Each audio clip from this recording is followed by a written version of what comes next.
বাংলাদেশে ফিরে বিএনপির ভারপ্রাপ্ত চেয়ারম্যান তারেক রহমান তার সর্বপ্রথম বক্তৃতায় লাখো জনতার উদ্দেশ্যে ৩০০ ফিটের ওপর বিএনপি তার জন্য যে সম্বর্ধনার আয়োজন করেছিল সেখানে দাঁড়িয়ে যখন বলেছেন আমরা দেশে শান্তি চাই, আমরা দেশে শান্তি চাই, আমরা দেশে শান্তি চাই, আমার মনে হয় তারেক রহমানের জন্যে তখনই বাংলাদেশের লাখো কোটি হৃদয় জয় করা হয়ে গেছে। কারণ বাংলাদেশের বিরাট সংখ্যক মানুষ আসলে ২০২৪-এর জুলাইয়েও একদম প্রস্তুত ছিলেন না যে বাংলাদেশে এমন ঝড় বয়ে যাবে যে এরপর ১৫ মাস ধরে বাংলাদেশে মূলত একরকমের রক্তপাত, ধ্বংস, ভাঙাভাঙি, পোড়াপুরি, এটাই বাংলাদেশের একটা জাতিগত চরিত্র তে পরিণত হবে এবং সারা দেশে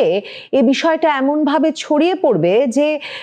এটা থামানোর কোনো উদ্যোগ যে সরকার আগস্ট থেকে বাংলাদেশে ক্ষমতায় বসে আছে তাদের দিক থেকে দেখা যাবে না, এবং যারা ক্ষমতার কেন্দ্রে বসে আছে সেই রাজনৈতিক দলগুলো ক্রমাগতভাবে আরো হিংসা, আরো বিদ্বেষ, আরো কোথায় ভাঙতে হবে, কোথায় গুড়িয়ে দিতে হবে এই আলাপ করতে থাকবে। সেই বিষয়টা যখন ১৫ মাসেও বাংলাদেশের সংখ্যাগরিষ্ঠ মানুষ আসলে হজম করে উঠতে পারেনি, কারণ তাদের তো পরিবার আছে, স্বজন আছে, তারা চান যে তাদের সন্তানেরা, তাদের পরিবারের সদস্যরা ঘরে নিরাপদ থাকুন এবং বাড়ি থেকে বের হলে সেই বাড়িতে নিরাপদে ফিরে আসুন। এই পরিস্থিতিটা নারী, পুরুষ, শিশু নির্বিশেষে যখন বাংলাদেশে সবচেয়ে গুরুতর সমস্যাপূর্ণ হয়ে উঠেছে, একদম অসম্ভব একটা ব্যাপারে পরিণত হয়েছে যে আপনি নিরাপদে বাড়িতে থাকবেন আর আপনি নিরাপদে বাড়ি থেকে বেরিয়ে আবার বাড়িতে নিরাপদে ফিরে আসবেন, তখন তারেক রহমান ১৭ বছর ধরে দেশের বাইরে থাকার পর দেশে ফিরে সেই সবচেয়ে জরুরি কথাটাই তার নেতা, কর্মী, সমর্থক সহ তার ভাষায় প্রিয় বাংলাদেশের উদ্দেশ্যে বলেছেন। তিনি বলেছেন, আমরা দেশে শান্তি চাই, আমরা দেশে শান্তি চাই, আমরা দেশে শান্তি চাই। সম্ভবত তারেক রহমান যেহেতু দূরে বসে একরকম পাখির চোখ দিয়ে দেখছিলেন বাংলাদেশের ঘটনা প্রবাহকে, তিনি উপলব্ধি করতে পেরেছেন যে এই শান্তির আকাঙ্ক্ষাটা কত বড় হয়ে উঠেছে এবং সেই আকাঙ্ক্ষারই কেন্দ্রে বসে আছেন তারেক রহমান, এবং সে কারণেই তারেক রহমানের আসার বিষয়টি তিনি যখন এত মাস পরে সত্যি সকল বাধা সরিয়ে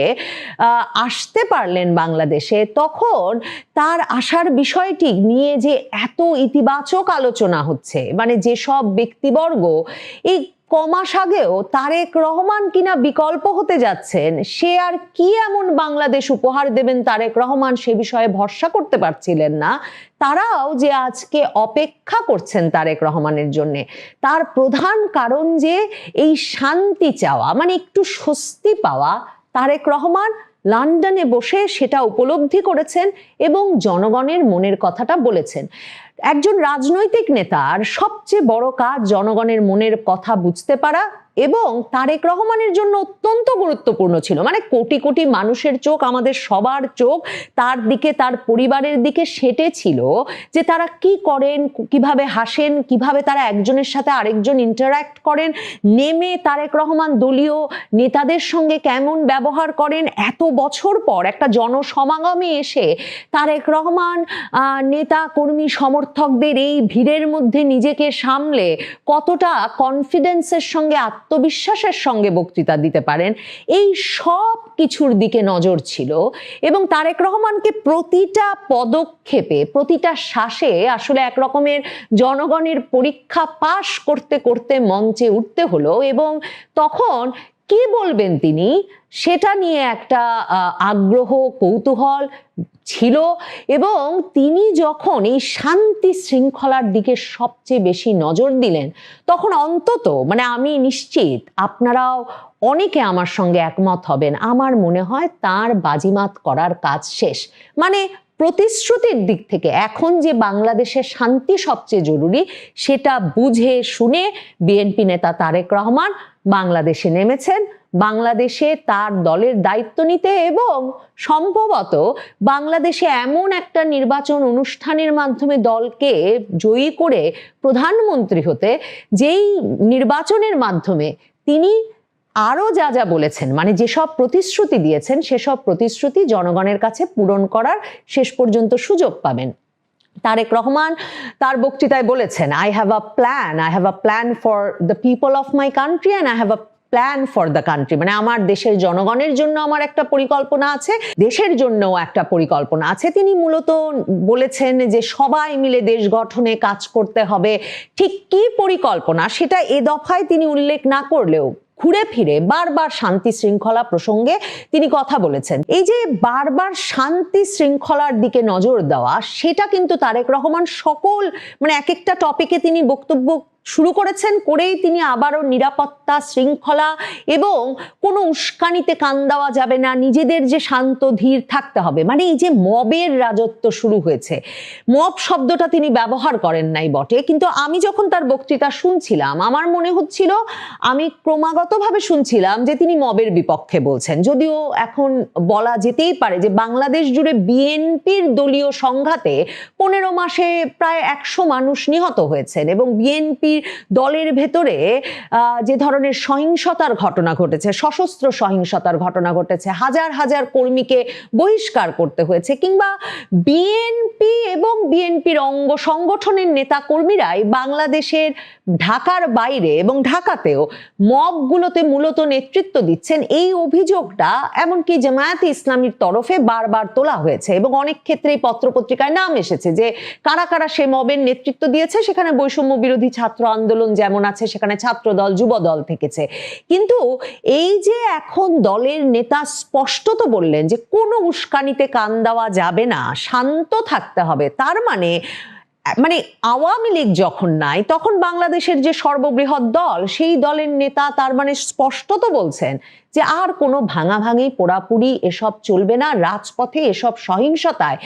আর তার দলের নেতা কর্মী সমর্থক কিংবা কেউ থাকবেন, সেটা তিনি যে বাংলাদেশকে পরিকল্পনা করেন সে বাংলাদেশের সম্ভব হবে না। তারেক রহমান বলেছেন যে আমরা একটা নিরাপদ বাংলাদেশ গড়ে তুলতে চাই, যেখানে নারী, পুরুষ, শিশু নিরাপদে ঘর থেকে বের হলে নিরাপদে ঘরে ফিরে আসতে পারেন। নবী করিমের ন্যায়পরায়ণতার আলোকে আমরা দেশ পরিচালনা করব। আমি বিশেষভাবে লক্ষ্য করেছি যখন তারেক রহমান বলেছেন যে এমন একটা দেশ গড়ে তুলতে হবে যেখানে সকল বয়সের মানুষই বাইরে যাবেন আবার ফিরবেন নিরাপদে। এমন একটা নিরাপদ দেশ তৈরি করতে হবে যেই নিরাপদ দেশ একজন মা কল্পনা করেন, একজন মা আকাঙ্ক্ষা করেন। এখন তারেক রহমান, জুবায়েদা রহমান যখন তাদের শিক্ষিত তরুণী মেয়ে, বিদেশে বড় হওয়া মেয়ে নিয়ে বাংলাদেশে ফিরেছেন এবং যখন তারা বলছেন যে একজন মা যেমন নিরাপদ দেশ আকাঙ্ক্ষা করেন সেরকম নিরাপদ দেশ গড়তে চান তারেক রহমান, তখন সেই ছবিটার ওপরে, সেই প্রতিশ্রুতির ওপরে নিশ্চিতভাবে একরকমের ভরসা করতে ইচ্ছা করে, বিশেষভাবে সে সময় যখন আসলে বাংলাদেশে কোনো মা তার সন্তানের নিরাপত্তা নিয়ে নিশ্চিত বোধ করবার কোনো উপায় নাই। তারেক রহমান একটা ঐক্যবদ্ধ বাংলাদেশের কথা বলেছেন। যখন বাংলাদেশে বিভিন্ন সংখ্যালঘু সম্প্রদায়ের মানুষ বা বিভিন্ন প্রান্তিক জনগোষ্ঠীর মানুষ আক্রমণের শিকার হচ্ছেন, তখন তারেক রহমান বলেছেন যে প্রিয় ভাই বোনেরা, আজকে দেশের মানুষ অধিকার ফিরে পেতে চায়, গণতান্ত্রিক অধিকার ফিরে পেতে চায়, তারা যোগ্যতা অনুযায়ী ন্যায্য অধিকার পেতে চায়। সময় এসেছে সকলে মিলে দেশ গড়ার। এখানে যেমন পাহাড়ি মানুষ আছে, তেমনি আছে সমতলের মানুষ। এদেশে হিন্দু, মুসলমান, বৌদ্ধ, খ্রিস্টান সব ধর্মের মানুষ আছে। সবাই মিলে একটা শান্তির বাংলাদেশ গড়ে তুলতে হবে। তারেক রহমান বলেছেন যে এই দেশের জনসংখ্যার অর্ধেক নারী, কয়েক কোটি কৃষক শ্রমিক রয়েছেন, কয়েক কোটি তরুণ রয়েছে। এমন একটা রাষ্ট্রের আকাঙ্ক্ষা